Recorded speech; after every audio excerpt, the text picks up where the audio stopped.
The city of Orlando has started releasing the names of the people who were killed in the mass shooting. At the time of the assault, hundreds were inside the nightclub.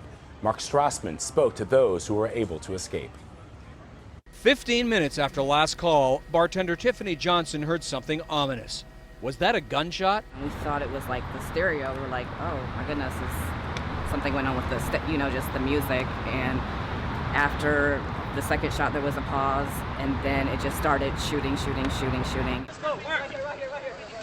Then bedlam. Partiers hit the deck. Others hid under tables or ran into bathrooms. Roughly 300 people were trapped inside. 1 in 6 would die. Haniel Gonzalez has 3 friends missing. People are screaming, help me, I'm trapped.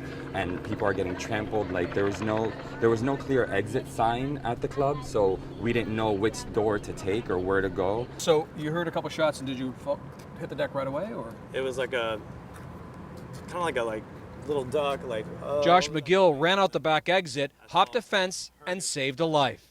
He found a man lying on the ground, moaning.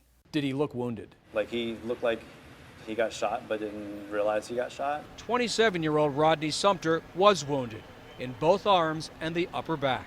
And the officer was like, there's no ambulance responding at the moment, but we're gonna send you in a police car. So the police officer turned to me and said, I want you to bear hug him, keep him conscious. And I was like, okay. So I was like, I don't know if you're religious, but I feel like I need to say a prayer. I was like, you're gonna be fine. I was like, I got you, man. And Mark Strassman joins us now from Orlando. Mark, clearly a difficult day for those who survived. Have any of those survivors, any of the victims' families that you've had a chance to speak to, talked about what it feels like to have escaped from this terrible disaster? You know, it's an interesting question, Vlad. I talked to one of them today, and I said, I mean, look, there were 300 people in that club.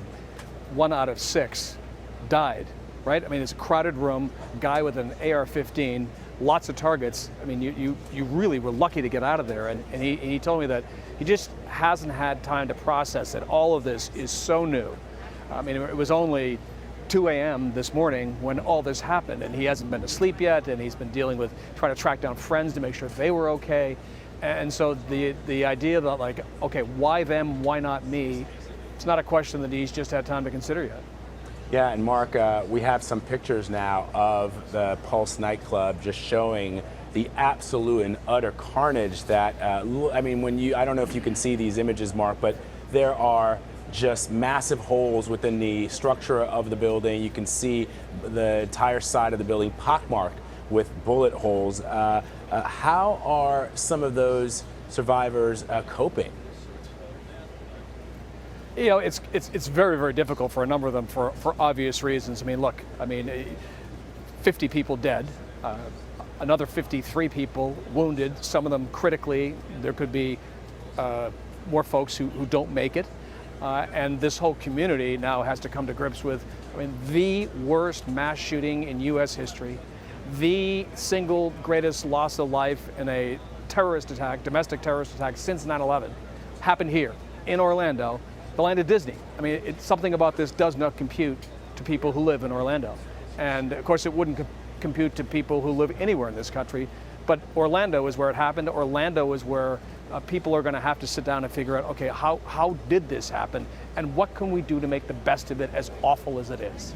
Mark Strassman reporting from the scene of the worst mass shooting in U.S. history. Mark, thank you.